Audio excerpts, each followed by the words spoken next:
పెద్దలు క్షమించాలి, సమయం లేదు. చిన్నారి తమ్ముళ్ళు చెల్లెళ్ళు 2 గంటలకే మళ్ళీ కాలేజీకి వస్తామని చెప్పి ప్రామిస్ చేసి వచ్చారు.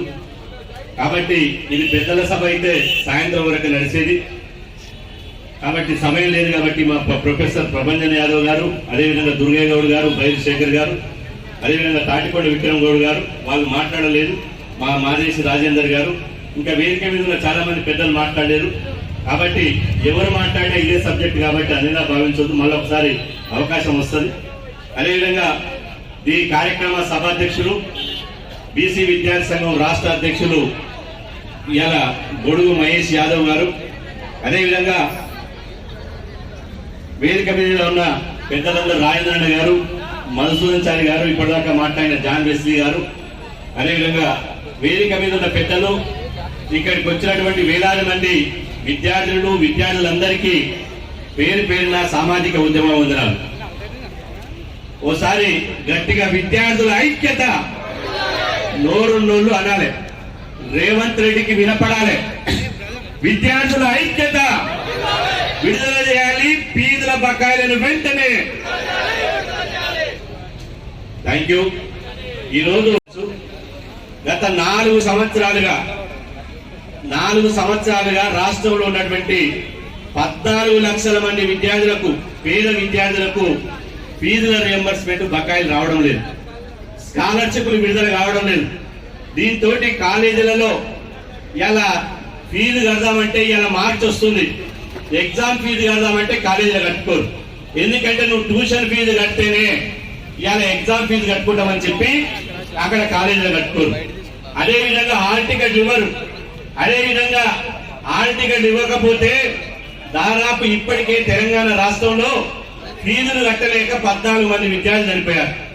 ఇవాళ ఎంతో భవిష్యత్తు ఉన్నటువంటి విద్యార్థులు ఎందుకు చనిపోవాలని అడుగుతున్నా. తెలంగాణ రాకముందు అంతే అయింది విద్యార్థుల పరిస్థితి, తెలంగాణ వచ్చిన తర్వాత కూడా అదే విధంగా అయింది. నేను అంటున్నా, తెలంగాణ రాష్ట్రం ఎట్లొచ్చింది? ఒక కాసో శ్రీకాంత్ చారి, ఒక సిరిపురం యాదయ్య విద్యార్థి నాయకులు త్యాగాలు చేస్తే తెలంగాణ రాష్ట్రం వచ్చింది. ఇవాళ చీమలు పెట్టిన పుట్టలు పాములకు నిలయమైనట్టు విద్యార్థులు చేస్తే తెలంగాణ రాష్ట్రం వస్తే, తెలంగాణ రాష్ట్రంలో వీళ్ళు వచ్చిన తెలంగాణ మీద ముఖ్యమంత్రి పీఠం మీద వీళ్ళు కూర్చొని ఫీజుల రియంబర్స్మెంట్ ఇవ్వడం లేదు. ఈ ఇందిరా పార్క్ నుంచి రాష్ట్ర ప్రభుత్వాన్ని లక్షల మంది విద్యార్థుల తరపున మేము ఇవాళ సంయుక్తంగా డిమాండ్ చేస్తున్నాం. వారం రోజుల లోపల రాష్ట్ర ప్రభుత్వం 4,600 కోట్ల ఫీజుల బకాయిలు విడుదల లేకపోతే 100% రాష్ట్ర సచివాలయానికి వేల మంది విద్యార్థులతో ముట్టడించి సచివాలయానికి తాళాలేస్తామని చెప్పి సందర్భంగా మీ అందరి సమక్షంలో హెచ్చరిస్తున్నామని చెప్పి సందర్భంగా తెలియజేస్తున్నా. ఇవాళ ప్రభుత్వం ఉన్నది ఎందుకు? విద్యార్థుల భవిష్యత్తు ఫీజు లేకపోతే మళ్ళా మనం కుమ్మరి పని చేయాలి, సాకలి పని చేయాలి, మంగళ పని చేయాలి, మళ్ళా కులవృత్తులలో పోవాలి. మీరేమో ముఖ్యమంత్రి పీఠాల మీద కూర్చుంటారు, ఎమ్మెల్యే ఎంపీ మంత్రి పీఠాల మీద కూర్చుంటారు. మేము చదువుకుంటే ఇవాళ స్కాలర్షిప్లు ఇవ్వరు. నేను అంటున్నా, ముసలోళ్లకు ఆసరా పింఛన పేరుతోటి నెల నెల రాష్ట్ర ప్రభుత్వం వేస్తుంది. ఇవ్వాల్సిందే ముసలోళ్ళకి నాయన, కానీ పేద విద్యార్థులకు ఎందుకు ఇవ్వరు? ఇవాళ ప్రభుత్వాన్ని మనం డిమాండ్ చేస్తున్నాం, ఈ ఫీజుల రియంబర్స్మెంట్ ను గ్రీన్ ఛానల్ ద్వారా ఏర్పాటు చేసి ఇవాళ ప్రతి 3 నెలలకు ఒకసారి ఫీజుల రియంబర్స్మెంట్ విడుదల చేయాలి అని చెప్పి సందర్భంగా డిమాండ్ చేస్తున్నాం. చదువు మా రాజ్యాంగబద్ధమైన హక్కు, ఎవరి దయాదాక్షణలతో కాదు, ఎవరి భిక్షాటన కాదు. ఇవాళ మేము పన్నులు కడుతున్నాం. రాష్ట్ర బడ్జెట్ 2,42,000 కోట్ల రాష్ట్ర బడ్జెట్ ఉంటే ఒక్క 10,000 కోట్లు ఫీజు రియంబర్స్మెంట్ కి ఇస్తే మీ ముళ్ళ ఏమవుతుందని అడుగుతున్నాం, మీ సొమ్ము ఏమవుతుందని అడుగుతున్నాం. ఇవాళ మీరు ఎవరికి ఇస్తున్నారు? కాలేజీ విద్యార్థులకు ఫీజు రియంబర్స్మెంట్ ఇవ్వమంటే కాంగ్రెస్ ప్రభుత్వం కాంట్రాక్టర్ల బిల్లులు కమిషన్లు తీసుకొని దండుకొని రాత్రి విడుదల చేస్తుంది. కాబట్టి మేము అడుగుతున్నాం, బిడ్డ, మా కాంట్రాక్టర్లకు బిల్లులు కాదు, కాలేజీ విద్యార్థుల ఫీజుల రియంబర్స్మెంట్ విడుదల చేయాలి అని చెప్పి సందర్భంగా డిమాండ్ చేస్తున్నాం. అదేవిధంగా ఇవాళ మీరు కనుక వినకపోతే ఇవాళ ఇప్పటికే కాలేజ్ యాజమాన్యాలు, ఇంటర్మీడియట్ కాలేజ్ యాజమాన్యాలు ఇంటర్ ప్రాక్టికల్స్ బంద్ పెట్టారు. డిగ్రీ కాలేజీలు మీరు సెంటర్లు ఏమంటున్నారు?